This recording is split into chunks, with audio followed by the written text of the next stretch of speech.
Astro, developed by Pom Pom Studios, prides itself on being a cheap, fun, and frantic 2D horizontal shooter, but it's a real big shame that the game is not worth its $2 price tag. The game has no real story and is basically just trying to emulate the arcade experience, which unfortunately it doesn't do very well. The game is short, only having 4 areas of 3 stages each, and after that there are no expansions or anything that you can use to add any extra replay value other than playing on a harder difficulty, which you won't bother doing since even the easy mode is extraordinarily difficult and incredibly unfair. The basic gimmick of the game is that you're stuck on a platform with dozens of spawning enemies, and you have to defeat all the enemies without getting hit, without letting the time run out, or if you're playing on hard or above difficulty, you need to avoid falling off the platform, which you will do all the time because the controls in this game are really bad. Every movement you make in this game feels incredibly twitchy and very hard to control, and while you can just jam on the fire button and keep firing away, it's not going to save you from accidentally careening off the edge or accidentally running into an enemy that's at your side because you can't shoot to the side and you can't shoot behind you. You also have to manually adjust which way you're facing with the use of the circle button, and while you are given 2 different weapons to choose from, you're going to use the straight shooting blue beam more than the wave red beam because the red beam leaves you completely open in the front, meaning that, more often than not, you're putting yourself in danger by using it. The game is also extremely unforgiving when it comes to extra lives and restarting. Every time you start a new area, you start with 3 lives, and you have to beat all 3 stages without losing those 3 lives, or you're going to end up going back to the very beginning of the area.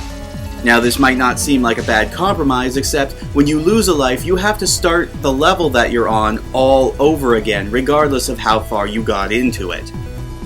Despite that, what's going to kill you the most in this game is most likely going to be the time limit, because the game gives you just barely enough time to get through each stage. At most, I was able to finish most stages with 30 seconds left, but on boss stages, I was lucky if I managed to beat the boss before the time runs out. And once you run out of time, you start the level from the very beginning as if you had been hit by an enemy.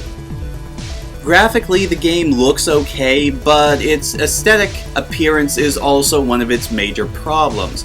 The game is so heavily neon and filled with flashing lights and explosions that I would hazard a guess to say that epileptics might be at risk from playing it, despite the fact that there's not really a whole lot of flashing in the early stages.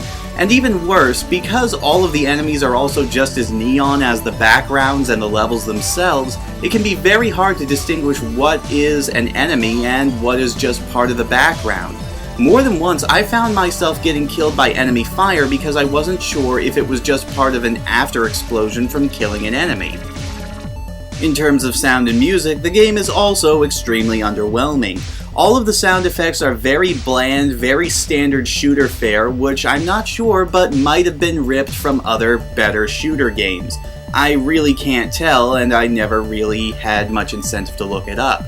Also, in terms of music, you're not getting much at all here. The music that's been playing throughout this entire review, I had to add because there was absolutely nothing interesting happening as background music throughout this entire game.